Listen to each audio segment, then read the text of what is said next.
Welcome back, everyone. We are here in the studio, and today we have a guest. Hi. Everybody, I know. I'm so excited. I'm excited. I actually have no idea how to intro a guest, so this is cool. So this is Tabitha. Tabitha is one of our awesome friends and clients. So I'm super excited to have her in the studio today and talk a little bit about God knows what. I love it. It's perfect. It's kind of like a good shoot, you know? Yeah. Yeah, we were just talking kind of before this. It was funny. We were talking about like all the things like working out and just fitness in general. So Tabitha, you actually have like a little bit of a background in fitness and working out. A little bit. I was a collegiate rower in Alabama. So rowed at UA and then coached at UA for 5 years as well. After that, married my husband through rowing, so he also has a slightly fitness, strength, and conditioning background as well. He rowed, and then we coached together. But yeah, sports and like fitness has always been part of my identity, and through all of that. And then even after coaching, I realized I really still liked working out. And everybody kind of asks, what do you and your husband do for fun? What do y'all do together? Do you like puzzles? Do you go like fishing? And I was like, well, we work out. But if you see my husband, we do not do the same workouts. I hate everything that he does almost, and he hates all of my workouts. But going to the gym is it's cathartic, and it's physically healthy, and it's very much my mental escape. And so I love exploring new things there. But with rowing, it became a collegiate identity and a personal identity, and then it's now a connection with my husband, and then through just finding different workouts before baby, after baby, and stuff like that. I love going to the gym, and it's awesome. Yeah, it's cool because it's funny because I work out with your husband. He pisses me off so much because we'll go in and I'm feeling good. I'm like, I'm having a good like strength day. I'm feeling strong today. Pump. And then here comes Derek with his 50-pound dumbbell lateral raises. Like, Oh my gosh, I'm struggling with like 8 pounds. No, I do those with 2.5s. So yes, there have been days I get the feeling, and I'm just like, well, this is humbling. But at the end of the day, it's my best, so that's all that matters to me. Yeah. And challenging there, but yeah, I think working out, it's my escape, and I like to think I have a healthy relationship with it, but it's just all kinds of things. So when are you gonna get the little one into rowing? I don't know. Everybody asks that because I did all kinds of sports, and she does swim lessons right now, like ISR lessons, and we've got her in gymnastics as something kind of organized, but really just kind of seeing what she wants to do. But activity is definitely a big part, and I think the biggest compliment we had last weekend, we were with some family, and my aunt gave her some like 1-pound dumbbells that she had in the toy box, and my daughter laid down and started doing like bench press with them, playing with them. Adorable. And I had seen like a TikTok recently that said, notice your kids having a healthy relationship with fitness. And I was like, this is precious. I love this. Your form is terrible, but so don't show your father, but this is great. And so, but we do, she runs everywhere with me, and she ran with me when I was pregnant, and I try to run with her now in the stroller as much as I can. It's exhausting pushing that though. It's way heavier than I thought. It's that extra like I was force or humbled, whatever. and I have a running stroller, but it's very humbling. So I don't know how these women do that stuff. I'll I'll see that all the time. These moms, they're going uphill in these places, and they're running, and I'm like, good for you. Good for you. We did like the Mayor's Cup when Derek and I did it together when I just found out I was pregnant, and it was like baby's first run, and there was a mom with a definite 5-year-old in her stroller sprinting at like an 8-mile pace. No. And I was like, who is this human? But yeah, no. Does he run? Derek? No. Not anymore. I didn't. Okay. I think we figured it out the other day. There's not been running as part of his workout since he has his new position. So he does cardio through his lifts, though. Yeah.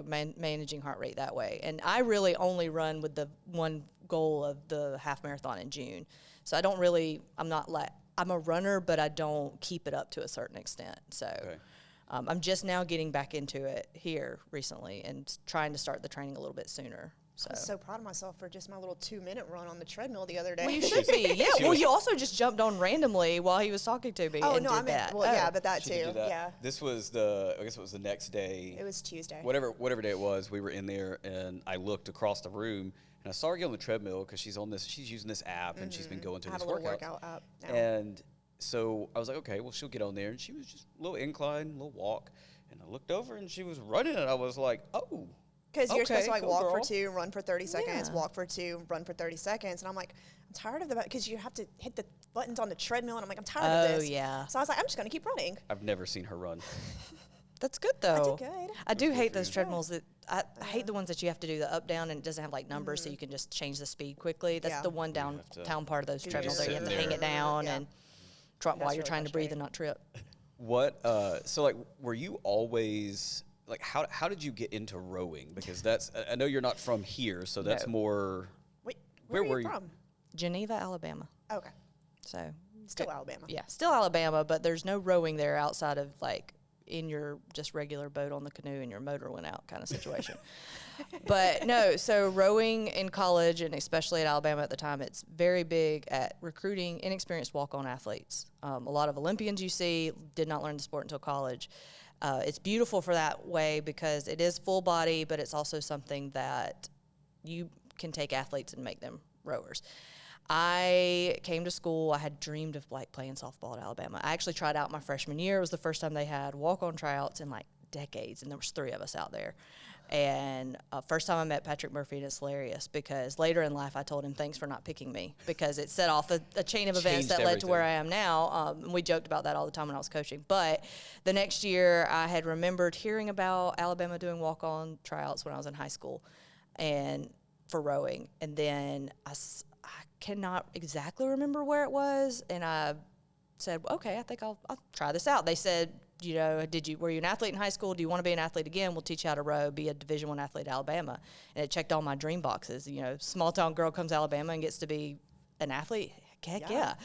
So I remember calling my parents and telling them, I think I'm going to try out for the rowing team. And they were very supportive, slightly concerned because they reminded me that I did not know how to row and I can swim for survival. And that's it. Like I can not drown when it comes to swimming and enjoy a pool, but no one's going to call me a swimmer. But they were very supportive of that, and I've joked all the time, too, that I didn't realize being tall helps in rowing until I was already addicted to it and realized I was way shorter than what really good rowers are because I'm only 5'6", and most of them are long-limbed, giant Amazon women. But walked onto the team, learned to row, met some of my best friends, met bridesmaids, forever life friends through that, and then fell in love with the sport and realized I didn't want to be a dentist, which was the original plan for college. Became a volunteer coach and then figured out one of the other things I loved about rowing was teaching people and getting to see the athletes fall in love with it the way I did. I'm getting goosebumps and getting all cheesy about it. But so timings, with every disappointment, timings worked out and I was able to be a novice coach with that. And so I eventually got to be the coach that taught athletes how to row. And it was really cool seeing these very athletic young women who had, you know, tenacity and heart, and they just didn't catch their break. They just weren't quite good enough to play college soccer or quite good enough to be college swimmers, but they had a drive and then a passion, and then seeing them take up the sport that they had never done before, and 2 months later they're winning medals. That's so And crazy. That's like full circle, though. Yeah. From you being that, and now you're you're coaching. Getting that. to coach that. Yeah. It was amazing. And I was constantly learning too. I got to coach with my husband. I got to coach with Coach Davis and a lot of amazing people that I learned stuff from, and I was constantly learning from it. And then getting to see the female athletes learning how to manage female athletes, realizing how difficult I had been as a female athlete as well. But it really was fun to see those full circle moments and have an athlete come up to you and say, thank you so much for teaching me that, or this was so exciting, and getting to see that. And so that was a big part of our life, but it kind of jokingly fell into my lap. I had to work to get to those things, but just timing of a lot of stuff worked out. And it was always fun explaining to people, oh, you're an athlete at Alabama. What sport do you play? I'm like, well, I'm a rower. And they always go, a rower? And I'm like, I do use my arms, but it's actually way more lower body than you think. And that was always fun, and had small town that supported me a lot. So, but yeah, different route. I think that's so cool awesome. though, because I think one of the to me, one of the bigger takeaways of that is you not even knowing that that's like what you're, you know what I mean? Like your whole path changed. Yeah. Just off of just 1 or 2 things. Yeah. You know, you're wanting to go do softball and go into dentistry in some form, and it's like completely different path. but it worked out like in the best way possible. Yeah. And then you found something that you didn't even know you would ever love, and now that's something that your whole like got you to where you are now. Yeah. I joke all the time. People always ask the question, if you could change anything in your life, would you? And my husband and I both always say we wouldn't, because we love where we are now. And I can pinpoint multiple terrible things that in those moments seemed like the world was ending for me. And if it had not happened, I wouldn't have. Like, if I had not torn my ACL, I might have played JUCO softball. And if I had made the softball team, I wouldn't have done rowing. And if I had never done rowing, I wouldn't have fallen in love with sport, fallen in love with my husband, met these amazing friends. And then, if rowing had not ended, I wouldn't have ended up in this profession that I now love. And, who knows where, if and when we would have had our child. And so, yeah, all the time people ask what's the greatest things that happened. And I usually mention one of those very terrible things. A rejection letter to dental school on my birthday, tearing my ACL. On your birthday. Yeah. Oh, man. But also, I didn't want to be a dentist. I thought I did. And so, just these great things that happened. And then if that had not happened, I may not have known you. I would have met you through the roommate we thing. had a mutual friend, yeah. Yeah, but I wouldn't have known you. Derek wouldn't have known you. And so I wouldn't be right here. So That's awesome. Yeah. I'm thankful. Sorry about the injury, but No, it's I'm sure it hurt at the time, but it's fine now, right? Well, the funny thing about you, and this was something that I didn't realize. So I felt like this is just kind of bound to happen at some point or another because of the way that it all worked out. But, the fact that when Rachel and I first got together, she moved in, like you moved in with me in my apartment. Yeah. Well, I lived not even a mile away from where you lived. Well, your room was vacant, and somebody had to take that spot. You didn't know the person. No. It ends up being you. It ends up being Tabitha. And so I had no idea about any of this.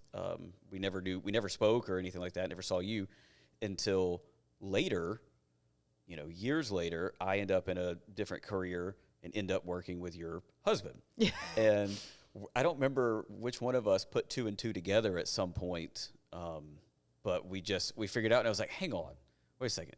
Your wife is, and my wife, and then there was this whole... It was probably a random Facebook thing because he's not big on Facebook, which is good, though, when he makes a friend because it easily connects the dots on things. Right. And I think that's kind of how it worked out. Yeah. So I remember I had a Facebook memory photo pop up, and I was like, wait, me and Tabitha have a photo together? Yeah, I think it was from like her graduation. Yeah. Yes. And I was like, there she is. We have one shared photo. This is the person who took my room. It'll be the one that pops up every year on our friend anniversary on Facebook now. Well, the only association I had with you that I knew of your name, and I laugh about it, was so funny because I remember Rachel being like, yeah, this is, I've ever seen a photo, and you were just like shredded, like have these abs and just like jacked from like rowing and like in the best way. It was so cool. And she's like, yeah, she's like this badass rower. And I was like, okay, cool. I'm like, no, really, she is. Yeah. She is. Like, she's a champion. I didn't know. And then I was like, oh, okay, yeah, now it was pretty cool though.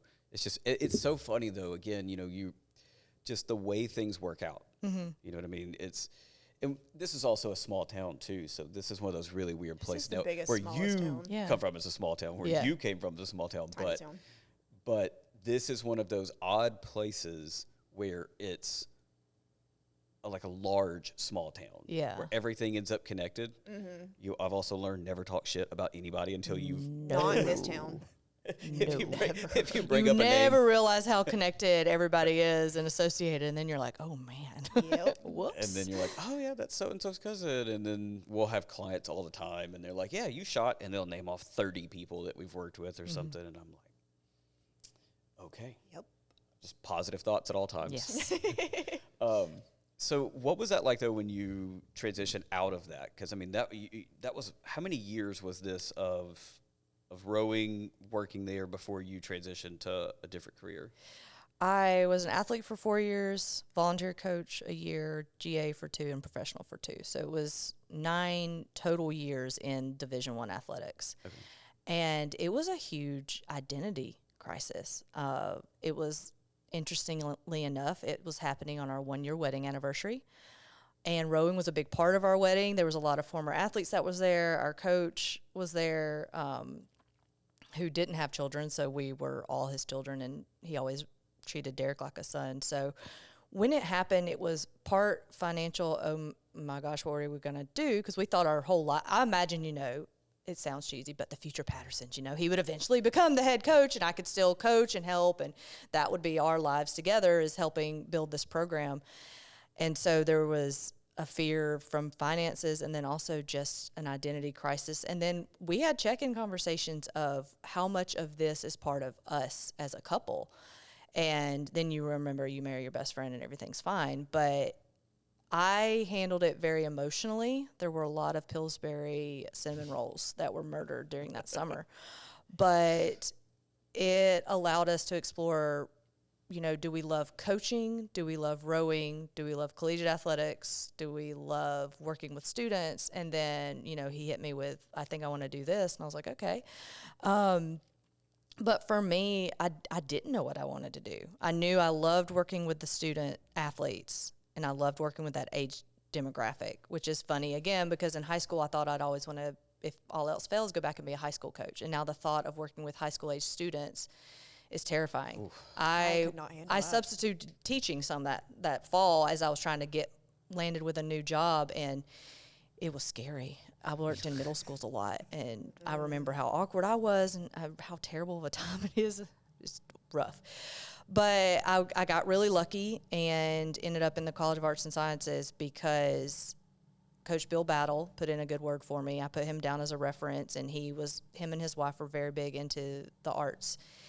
And a dean gave me a break in being a secretary, and he said, what do you want to do? And I said, I don't know, but I just want to be really good at something and help make a difference somewhere. And this job is welcoming people into the office and stocking the fridge. And I was like, great, it's going to be the most organized fridge ever, and you'll get lots of smiles. And then it was still trying to figure out, what are you going to do? And I felt as if I had let some people down, because I had made a big identity in rowing and coaching, and my hometown celebrated that a lot. So it was almost embarrassing to come back to and say, oh, well, I'm not coaching anymore. And reminding people the world of college athletics, you get a new head coach, that makes sense. Everything swaps out, and new head coach was great. So it wasn't any issues with that. But it took a minute. And finally someone in the building one day was like, what do you want to be when you grow up? And I'm 28 at the time. And I said, well, I thought I knew, but I have no idea. And they gave me an opportunity to advise and work with students, like shadowing, and say, hey, if this is what you would want to do. And I realized that same connection that I missed with my athletes, seeing them fall in love with the sport and seeing them get something that clicked with them, I could do that with advising. And now running an advising team and getting to see other professionals fall in love with that job, but then also working with students, figuring out this is what I want to do, or helping them realize it's not what they want to do, and that's okay. Because I have a newspaper in my office, and it says Future Dentist Wins Rotary Award, and it's me holding a trophy in high school, because I won this big high school award. And this lady wrote an article how I was going to be a dentist and come back to my small town. And I used to look at that and cry, because what a failure. I let this whole place down. But I show it to students and show them it's okay for things to change, because this is on the cover of a paper. It's the Geneva County Reaper, but still it's the top of a paper. And I didn't become a dentist and come back to my hometown, but I get to do this every day, and I love it. So I know that's a roundabout way of answering your question, but it was an identity crisis, but then helped me realize, okay, what is my identity, and what do I love versus what I'm good at or what I can do. So I love that, though. I love that was the overall goal, plan, whatever, and you completely went left field with it, and you're just fine. Yeah. It was scary. There was lots of both of us figuring it out, and him coming home and saying, I'm no longer working at this place, or I'm going to do Target seasonal work, and going through that. And then someone gave him a break at one position, and then that opened up some other stuff. But I think having your best friend with you really helps that, and having family that knows things are going to be okay. And it was scary, though. I think that it changes everything when you marry the right person. Oh yeah. Right. And having that support and going into it together, right? Because you're going through that at the same time. I also think that struggling is, I don't know how people survive if they don't struggle together. I think you have to struggle together. Yeah. I think that you got to go through that, and you have to figure it out, because then you start learning how to appreciate each other in a different way. And then, but I also think too, you know, or maybe both of your backgrounds really help that though, because you're already so used to doing hard things and doing difficult tasks, you know, like overcoming stuff. So it's like you already have such a strong work ethic. So you're bound to figure that out, at least in something that you really, you know, enjoy. Yeah. If that makes sense, I don't know. It does. But go Oh, ahead. I'm sorry. Well, I was going to say, you know, everybody thinks failure is such a bad thing. It's not. You're supposed to fail because that's where you learn. That's what teaches you and stuff Yeah. Well, like that. So it's not. I don't remember. Somebody had a really good quote about it, but There's a million quotes, Yeah, but but- I mean, it's one of those where I don't think that and something that feels like failure isn't. Yeah. It's just different. Different. Yeah. And that is something I appreciate more now. And I think it helps me in working with my students and getting to, I'm big on phrasing and how you say stuff. Like, you don't have to take this class, you get to take this class. I'm really annoying about that. But my adventures with that and with my husband and looking at all of this has helped me figure out better ways to look at that and seeing it's not a wrong path, it's just a parallel path. It's just a different option using your same skills. It's kind of like every person that wants to help people doesn't have to be a doctor. Right. But there's a million ways to help people. And getting to do that. And we also learned how we each appreciate cheering for each other and fighting for each other. I remember when one job situation fell through for him and he was just like, well, it wasn't meant to be. And I was ready to go burn the place down because I was like, why don't you want him? What do you mean? Why is it not? What's wrong with this? And looking back, it was perfect. It wasn't supposed to happen. And we say that about athletics as well. Like at the time, this was a huge part of us. We were a married couple that coached alongside of each other. We coached different groups. So I like to say we coached alongside of each other, not necessarily with each other. Right. And it helped us figure out how we cheer for each other and then what really works out in the end. But this was a terrible thing at the time, but a huge blessing, especially now where athletics are. I can't imagine trying to manage all of that. We joke about it too when we see all the numbers come in, because even with rowers, there's NILs and all of that. So yes, very grateful my job does not have that. oh, I know. That entire world just it's going to take several years, I think, before it starts to figure itself out. A massive implosion, which Yeah. it seems very close to it, Yeah. but they basically took the restrictor plates off of it and expect you not to wreck at Daga. Like that's what's going to happen here. Yeah. Yeah, and I mean, I guess it's one of those that's like you said, it's going to have to get really bad before it's okay. You were too right. far, yeah. We shouldn't have done this, but And I think a lot of things go that way now. It's just a weird time. People are weird. It's also a different generation of people that are growing up.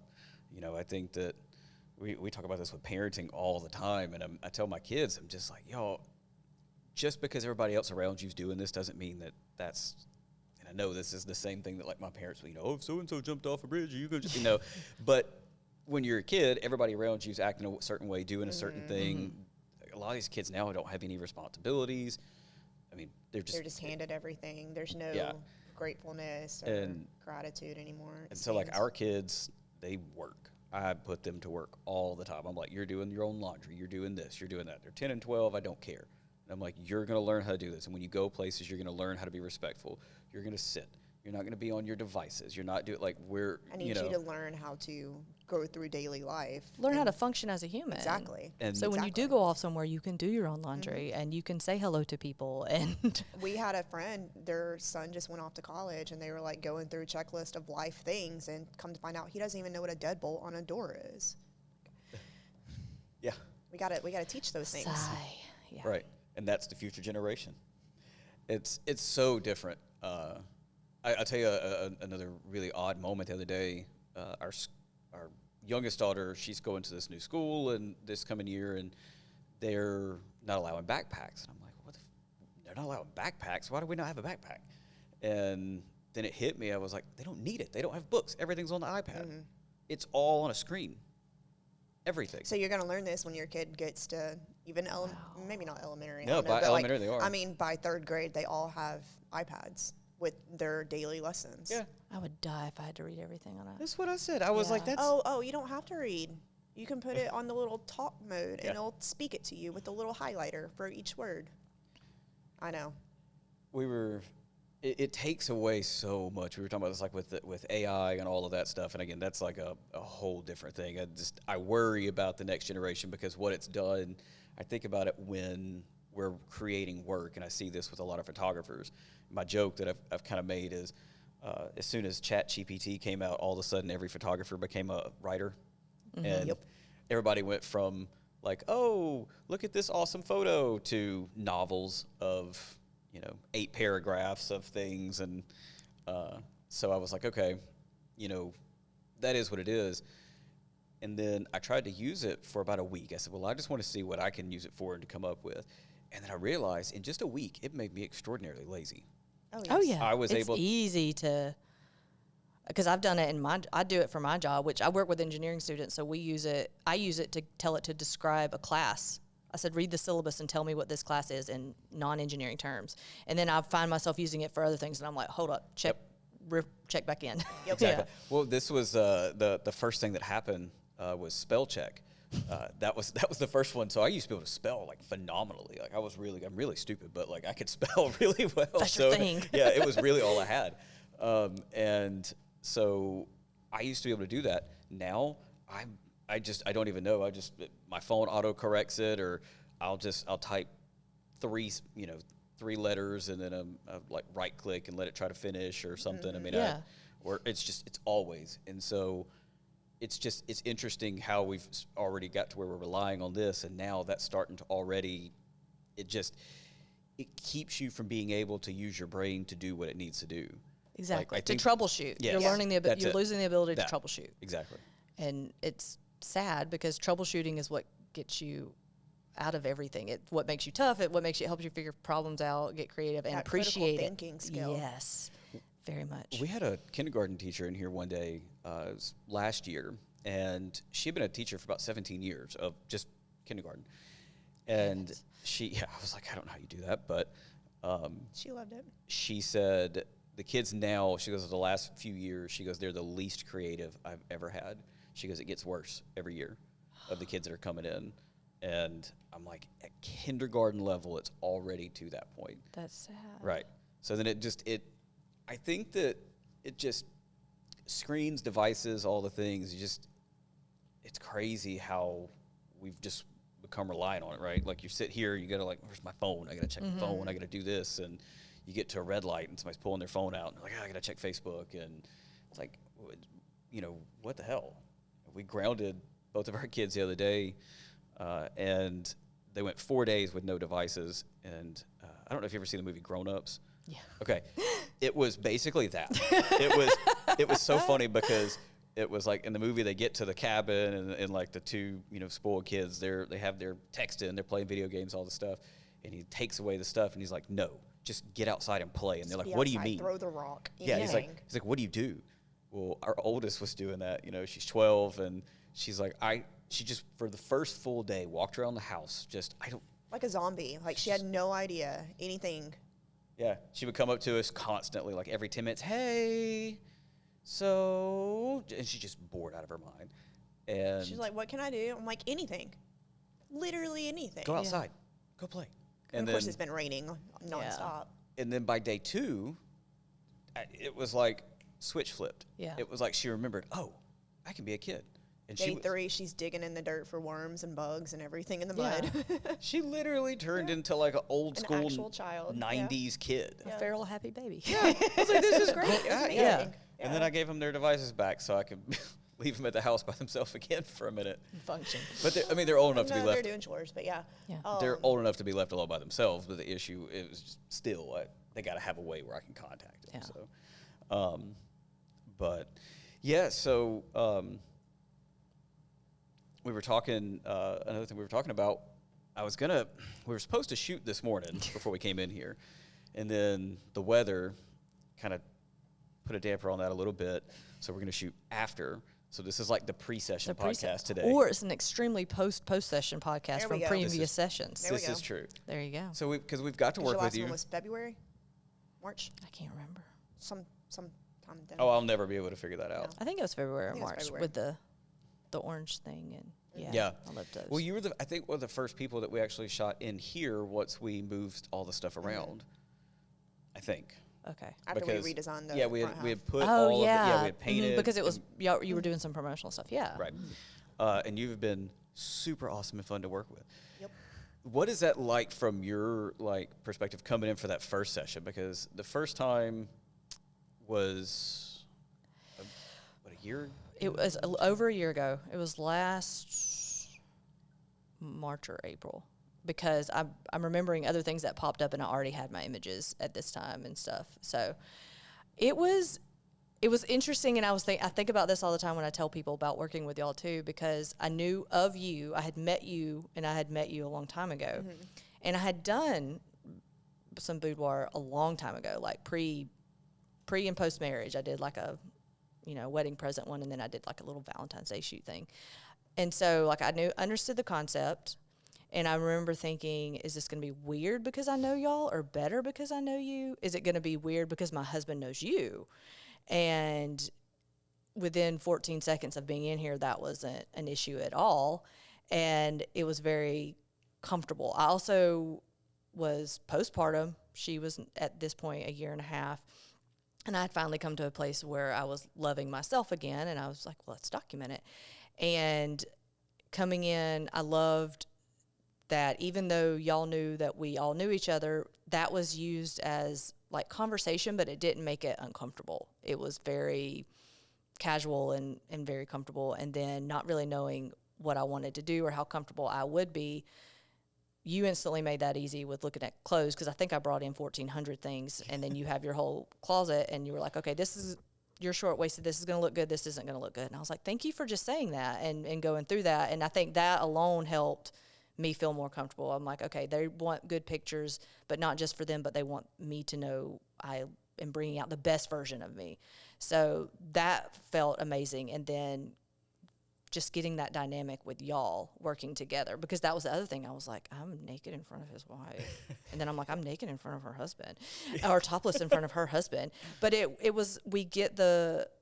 got the communication side of y'all without it being like that weird relationship thing. Like, I never felt like y'all were husband and wife. Y'all were partners in it, and it made me more comfortable. And I mean, I ended up naked face down and taking some pictures of some back pictures by the end of it, and that was a huge difference. And I never felt awkward, other than like maybe when I was doing something awkward, but then realized the poses themselves, yeah, but at the same time I was like, well, they see something. So because I think it helps me remembering that I'm a client, so I know you want to give me a good product, but at the same time, this is your livelihood, and you want it to be a good product for that reason too. So I'm trusting the process in that.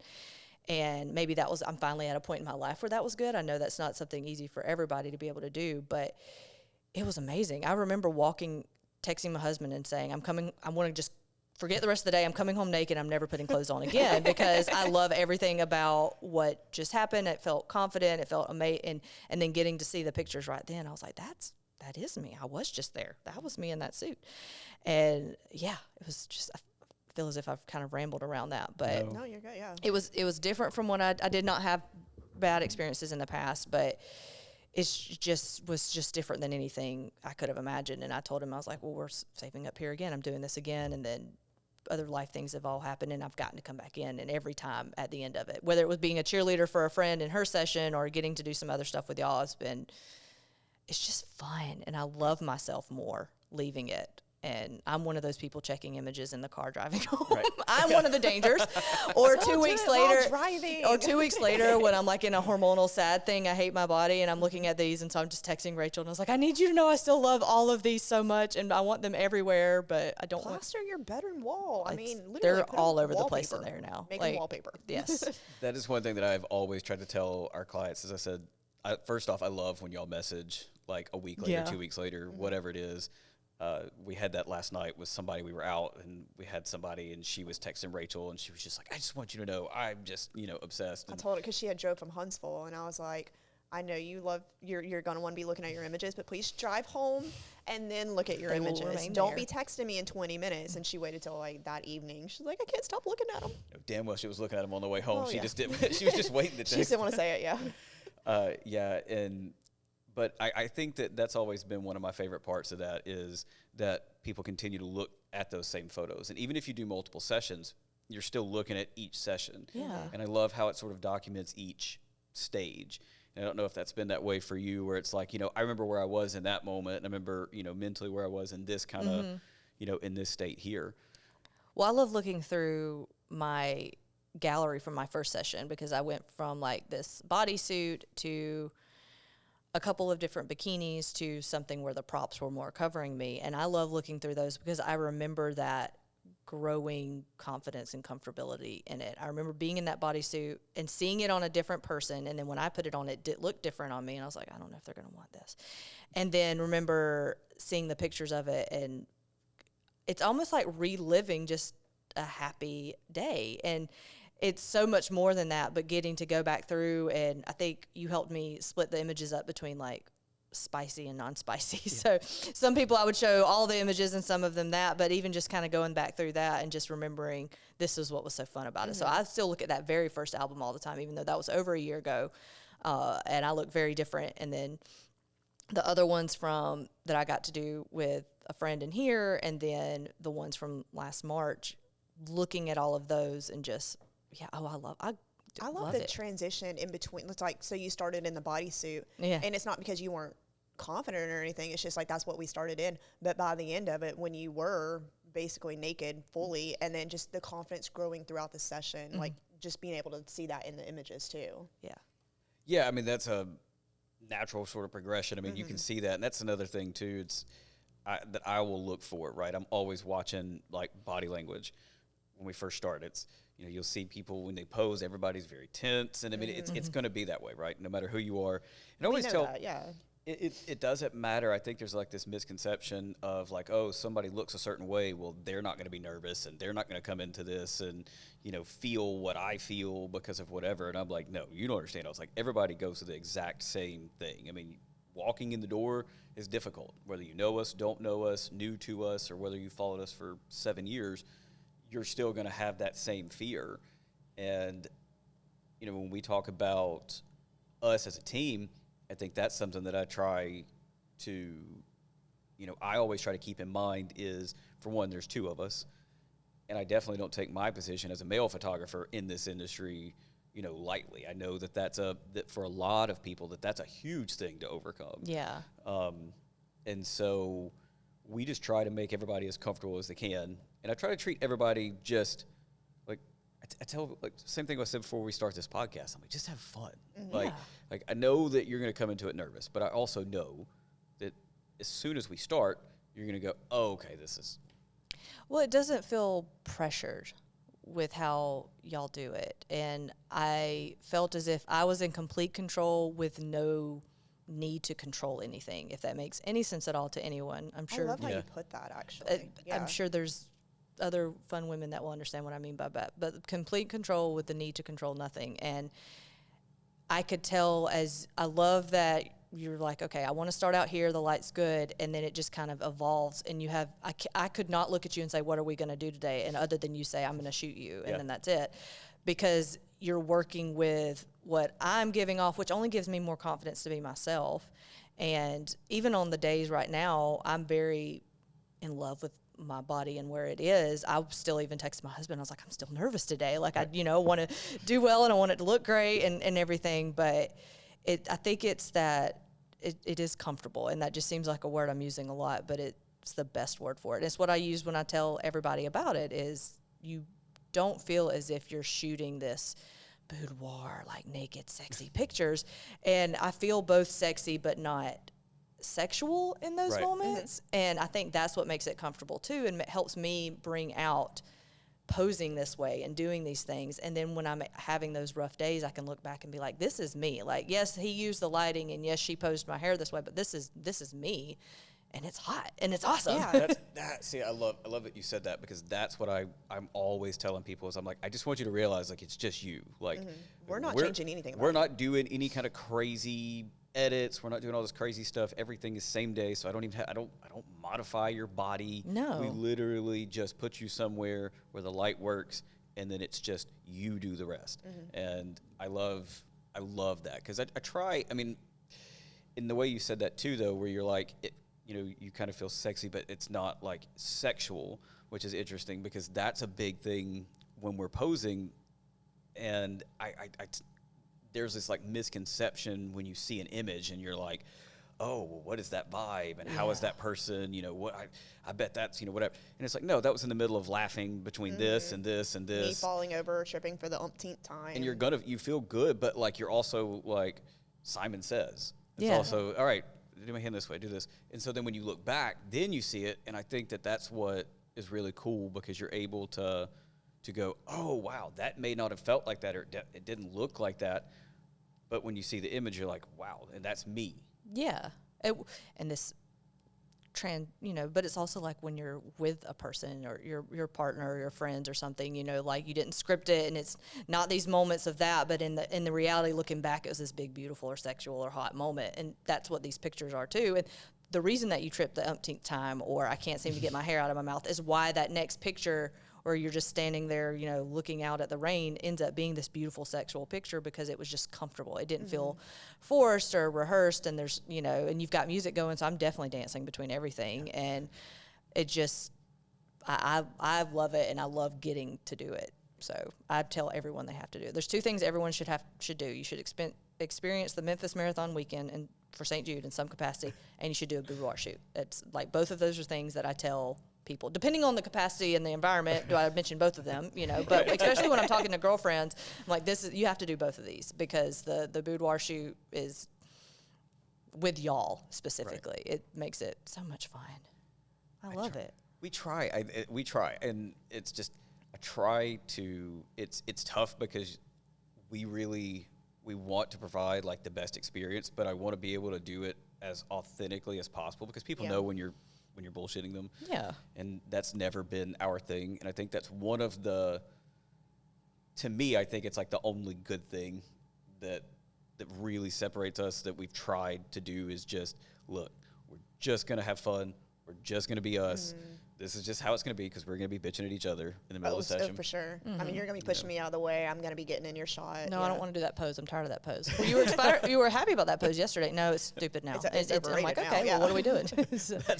That's actually it. very, that's maybe very a direct quote from. I feel like shots are being fired right now. Well, authenticity, people. But it's true. We say it all the time. We take our jobs very seriously, because again, we want y'all to have the best experience. We know how much this means to y'all, but we do not take ourselves seriously. Yeah, I mean, I don't think you can. I think it's, if you start taking yourself too seriously, you almost become a caricature of yourself. Yeah. Like, it's, come on, you know. And in this Be so for real. Sorry. Now you sound like Carly. Sound like my daughter. Now I know where she gets this shit from too. Literally, y'all never work with your spouse. But yeah. Could y'all work together now though? Like if you had to work side by side all day. You coached, but you didn't coach. Well, there were definitely moments where we didn't coach the same groups together often. And there were moments when we did, and we had argumentative situations. Because you don't coach the same. No. You have different.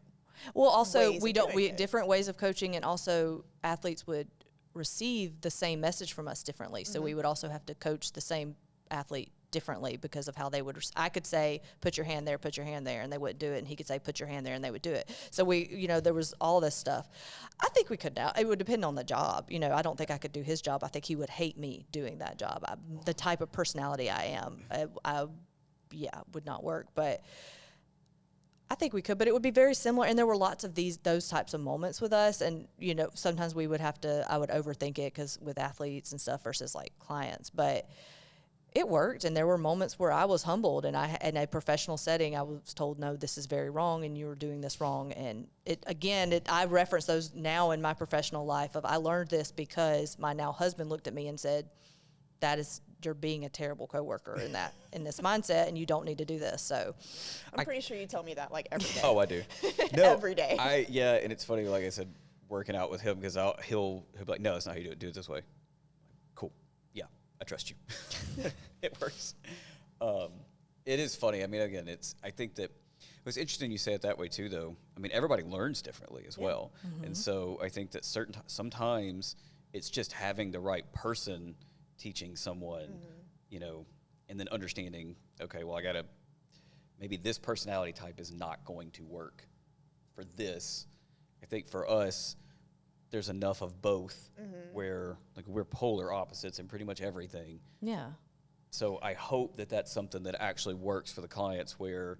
Well, I mean, we've been doing it for 6 years now, and we've worked with over, 900, I don't even know how many people, but, you know, you really start to recognize the different personalities, and you see, like, okay, well, I know that this session is going to have to go this way because of, you know, XYZ, whatever it is, the personality, the vibe, the energy, anything like that. Well, that's true, yeah. Past experiences, whatever.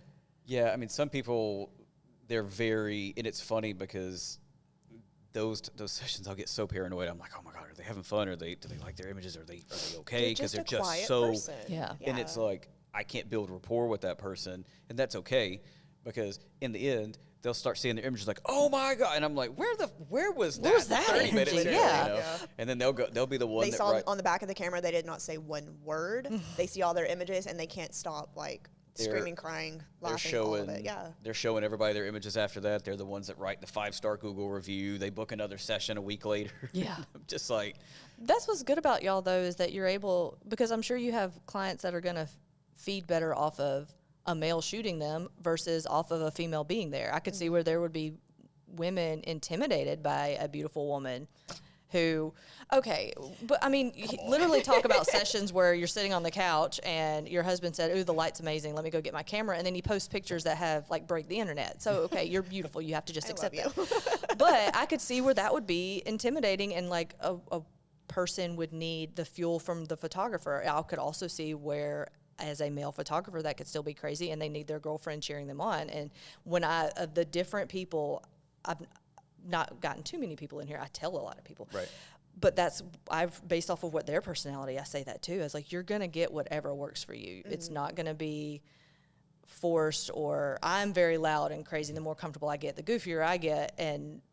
But if you're quiet and chill, then that's where it works out. And I just love it. Well, I feel like, I feel like you fit our vibes so well too, though. For sure. Like, you really just have a way of just bringing the day kind of to life. Aww. It's just fun. So, like, when you're here, it's fun. It's so like, much fun.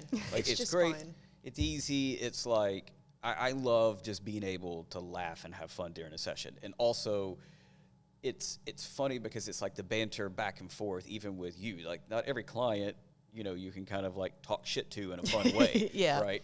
So I love that. I like having that sort of connection, which I felt like, just from the very first time of you coming in, it felt like that pretty much immediately. And so I'm always thankful to have that, but, don't say, like, you definitely make this fun, and For sure. Well, we always have a great time. Otherwise, you wouldn't be in here, I can tell you that. That is true. I'm still beyond honored and humbled. Like, yes, please. Well, hopefully, we didn't screw this up too bad today. I'll be real curious to see, this is the part where I get real paranoid before I wrap up, and I'm like, all right, when I walk over there, are all 3 cameras recording? I see one red light. Am my audio still recording? Is everything going to work? We'll figure it out. We all three looked at the board. There's no way to know. It's all good. We'll figure it out. But Tabitha, I'm so thankful for you. Thank I know you. I've said Thank this you. a million times, for you to take time out of your day to come in here, sit down and talk with us for a little bit. I think we're definitely going to have you back if you'll, I would love tolerate to. us. If you'll have us, we'd love to have you back. Yes. And to anyone, I tell people, if listening, if you need a rogue random cheerleader, I'm on call for that as well. So, but yeah, Love Oh, my you would be hype the best. girls. I You love would- being you a would- hype oh, girl yeah. in I here. would It's bring so you to much it. fun. Yeah. For sure. So, Yeah. all right, y'all. Well, ooh, got country there. All right, y'all. Word. Damn. I swear. All right. Well, thank y'all, and we'll see y'all another time. Bye. Yay! Yay! So- You're amazing.